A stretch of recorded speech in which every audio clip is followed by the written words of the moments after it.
ইরানের Abbas Araghchi গতকাল Hormuz প্রণালী উন্মুক্ত বলে ঘোষণা করলেন এবং তিনি বললেন যে লেবাননের যুদ্ধবিরতির প্রেক্ষিতে তারা হরমুজ প্রণালীর উপর যে অবরোধ ছিল সেটা উঠিয়ে নিয়েছেন। এখন হরমুজ প্রণালী দিয়ে তেলবাহী জাহাজ কোনো প্রকার বাধা ছাড়া যাতায়াত করতে পারবে। ইরানের আব্বাস আরাকচির এই ঘোষণার পরিপ্রেক্ষিতে মার্কিন প্রেসিডেন্ট ডোনাল্ড ট্রাম্প যেটা বললেন যে ইরানের সাথে আমাদের আলোচনা খুবই ফলপ্রসূ হয়েছে। দু নম্বর হচ্ছে আমরা ইরানের সাথে শান্তি চুক্তি স্বাক্ষরের খুবই কাছাকাছি চলে গেছে এবং এছাড়াও তিনি 5টি শর্ত দেন, 5টি শর্তের কথা বলেন যে কি কি সফলতা অর্জন হয়েছে। এর মধ্যে একটি হচ্ছে ইরান তার সকল পরমাণু কেন্দ্র অনির্দিষ্টকালের জন্য বন্ধ করে দিবে।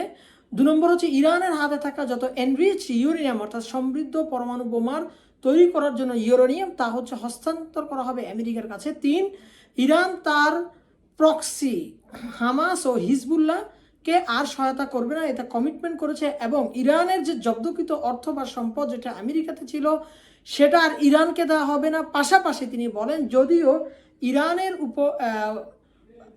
সাথে আমাদের এই শান্তি চুক্তি হবে তবে পরিপূর্ণ শান্তি চুক্তি স্বাক্ষর হওয়া না পর্যন্ত নৌ অবরোধ অব্যাহত থাকবে। তো এই পরিপ্রেক্ষিতে যে ইরানের স্পিকার গালিবাফ যে বক্তব্য দিলেন তা কিন্তু অন্যরকম একটা পর্যায়ে পৌঁছে গেছে। তিনি বলেছেন যে আমাদের এই ঘোষণার প্রেক্ষিতে ট্রাম্প যেটা বলেছে তা আসলে সত্যের অপালক ছাড়া আর কিছুই না। তিনি বলেছেন যে ইরান তার সমৃদ্ধ করা ইউরেনিয়াম আমেরিকাকে দিবে না এবং তিনি বলেছেন যে হরমুজের সামরিক জাহাজ চলাচল সম্পূর্ণ নিষিদ্ধ এবং তিনি এও বলেছেন যে আইআরজিসি অনুমতি সাপেক্ষে হচ্ছে হরমুজে জাহাজ চলাচল করতে পারবে। অর্থাৎ ইতোপূর্বে যেভাবে জাহাজ চলাচলের পূর্বে সকল প্রয়োজনীয় নথিপত্র আইআরজিসিকে সরবরাহ করতে হয়, আইআরজিসি পরবর্তীতে একটি টোল চার্জ সহকারে অনুমতি দিলে আইআরজিসির একটি ছোট যুদ্ধ জাহাজ হচ্ছে পরিবহনে সহায়তা করত, ঠিক একইভাবে সেই যুদ্ধ জাহাজ পরিবহন হবে হরমুজ প্রণালী দিয়ে। এখন একটু আগের যে ঘটনাগুলো সেই ঘটনা অর্থাৎ ট্রাম্প যখন এই ঘোষণাটা দিলেন এবং ইরানের আব্বাস আরাকচি পররাষ্ট্রমন্ত্রী যখন এই ঘোষণাটা দিলেন যে তারা হরমুজ প্রণালী উন্মুক্ত করেছে তখন তেলের ব্যারেল প্রতি দাম $5 থেকে $6 হ্রাস পায় এবং এর কিছুক্ষণ পর অর্থাৎ 5 থেকে 6 ঘন্টা পর যখন ট্রাম্প এই বিবৃতি দিলেন তখন বিশ্ব অর্থনৈতিক পরিস্থিতি কিছুটা শান্ত ছিল। কিন্তু গতকাল ঠিক সন্ধ্যার সময় যখন ইরানের স্পিকার গালিবাফ এই নতুন শর্তগুলো দিলেন তখন যে পরিস্থিতি দাঁড়ালো যে আসলে এতক্ষণ পর্যন্ত যে যুদ্ধবিরতির আলোচনা চলছিল সেই যুদ্ধবিরতির আলোচনায় আসলে 21 ঘন্টার যুদ্ধবিরতির আলোচনায় কি হলো? আমরা কি আসলে পেছনের দিকে যাচ্ছি না আমরা আসলে সামনের দিকে যাচ্ছি? আমরা যদি হচ্ছে সামনের দিকে যেয়ে থাকি তাহলে তো হচ্ছে যুদ্ধবিরতিটা কার্যকর হওয়ার কথা।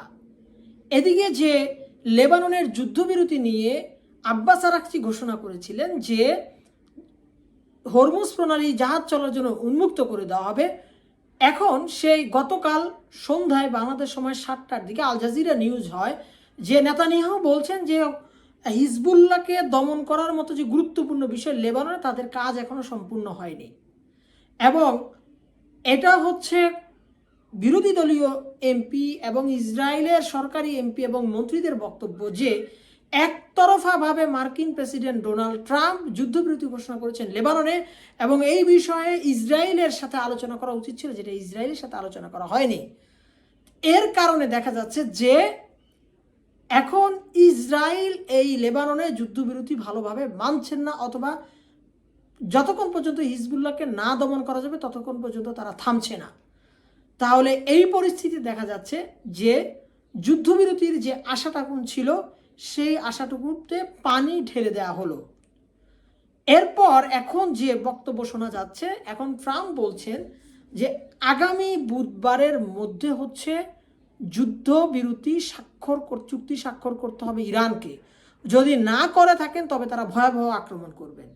ইতোমধ্যে যেটা আমেরিকা যে চীনের পররাষ্ট্রমন্ত্রীর ঘোষণার পর বলেছিল যে তারা হরমুজ প্রণালী উন্মুক্ত করে দিয়েছে, যেখানে দিয়ে জাহাজ, তেলবাহী জাহাজ সহজে পরিবহন করতে পারবে, যাতায়াত করতে পারবে। কিন্তু ইউএসের সেন্ট্রাল অর্থাৎ কাতারে অবস্থিত থেকে বিবৃতি দেওয়া হয়েছে যে হরমুজ প্রণালীর ব্লকেড এখনও আমেরিকা সরাননি। তাহলে ইরানের খোলার ঘোষণা আসে যদি লেবাননের যুদ্ধের প্রেক্ষাপটে, এবং লেবাননের যুদ্ধের প্রেক্ষাপটটা যদি এখন আবার বন্ধ হওয়া যুদ্ধ যদি ইসরায়েল আবার নতুন করে শুরু করে, তাহলে দেখা যাচ্ছে যে ইরান তার আলোচনায় বিশাল বড় একটা অংশ হারিয়ে ফেলল। শুধু লেবাননের সাথে চুক্তি কিন্তু হরমুজ প্রণালীর মুক্ত করার মূল কারণ হতে পারে না। এটার একটা কারণ হতে পারে যে ইরানে আবার যেন দ্বিতীয়বার যুদ্ধ চাপিয়ে না দেওয়া হয় এবং হিজবুল্লাহ বা লেবাননের জন্য যুদ্ধবিরতি নিশ্চিত করা হয়। এই দুই শর্তে কিন্তু হচ্ছে, এটা হলে ইরানের জন্য যুদ্ধ পরিস্থিতি একটি লাভজনক চরিত্র হয়। কিন্তু যদি এটা না হয়, তাহলে ইরান এই যুদ্ধ করে যা হারিয়েছে, এই চুক্তি করে ঠিক তার পরিমাণই হারালো বলে বোঝা যাচ্ছে। এখানে একটা বিষয় যে ট্রাম্প কিন্তু ইদানিং খুবই আশাব্যঞ্জক কথা শোনাচ্ছিলেন এবং এতে বাজারে ভালো প্রভাব হচ্ছিল। তিনি বলছিলেন যে তিনি এ পর্যন্ত 9টি যুদ্ধ বন্ধ করেছেন, ইরান যুদ্ধ বন্ধ করার মধ্যে তিনি 10তম যুদ্ধ বন্ধ করবেন। এবং তিনি সেনাপ্রধান আসিম মুনির পাকিস্তানের, তার প্রশংসা করেন, প্রেসিডেন্ট শাহবাজ শরীফের প্রশংসা করেন এবং বলেন যে তাদের কারণে এই টাইপের একটা যুদ্ধবিরতি সিদ্ধান্ত নিতে সক্ষম হয়েছেন। কিন্তু এই প্রশংসাটা কিন্তু বেশিক্ষণ স্থায়ী থাকেনি। ইরানের স্পিকার গালিবাফ যখনই এই বক্তব্যটা দিলেন এবং যখনই আইআরজিসি নতুন করে জাহাজ পরিচালনার জন্য শর্ত আরোপ করলেন, তখন কিন্তু সম্পূর্ণ পরিস্থিতি ঘুরে গেল। এখন যেটা জানা যাচ্ছে যে আরেকটি বিমানবাহী রণতরী লোহিত সাগরে প্রবেশ করেছে এবং যে একটি যুদ্ধ জাহাজ বিমানবাহী রণতরী ক্রিট দ্বীপে গিয়েছিল সংস্কার জন্য, সেটা আবার ভূমধ্য সাগরের দিকে অগ্রসর হচ্ছে। অর্থাৎ এই যুদ্ধবিরতির পর্যায়ে ইরানের বিরুদ্ধে আমেরিকা তার সর্বশক্তি নিয়োগ করার প্রচেষ্টা করছে এবং এই পরিস্থিতিতে তারা পরবর্তী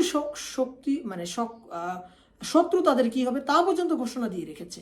যেমন আমেরিকা বলেছে তার পরবর্তী লক্ষ্যবস্তু হবে কিউবা, ইসরায়েল বলেছে তার পরবর্তী লক্ষ্য হবে তুরস্ক। এখন ইরান যে নতুন করে শর্ত আরোপ করেছে, অর্থাৎ আইআরজিসির অনুমতি নিতে হবে যুদ্ধজাহাজ পরিবহন করার, হরমুজ প্রণালী দিয়ে কোনো যুদ্ধজাহাজ পরিবহন করতে পারবে না, বেসামরিক জাহাজ পরিবহন করতে পারবে। বেসামরিক জাহাজ পরিচালনা করার জন্য আইআরজিসির অনুমতি নিতে হবে এবং এই হরমুজ প্রণালী খোলা থাকবে শুধুমাত্র যুদ্ধবিরতিকালীন সময়ে এবং এই যুদ্ধবিরতিকালীন সময়ে প্রতিদিন মাত্র 12টি জাহাজ টোল ফ্রি যেতে পারবে এবং এই যুদ্ধবিরতি ভঙ্গ হলে এই ধরনের জাহাজ চলাচল বন্ধ করে দেওয়া হবে। এমনকি যুদ্ধ জাহাজ যদি নাও হয়ে থাকে, বেসামরিক জাহাজও হয়ে থাকে, যদি তার শত্রু দেশের হয়ে থাকে ইরানের, যদি ইসরায়েল বা আমেরিকা সংশ্লিষ্ট কোনো জাহাজ হয়ে থাকে, তবে তা পার হতে দিবে না। তাহলে আমরা দেখছি কি যে উভয় পক্ষের অনর অবস্থানে রয়েছে। এক, ইউরেনিয়াম সমৃদ্ধ করে পরমাণু শক্তির অধিকারী ইরান হতে পারবে কি পারবে না, এটি একটা বড় প্রশ্ন। 2, ইরানের জব্দকৃত সম্পদ ফেরত দেওয়া হবে কি হবে না।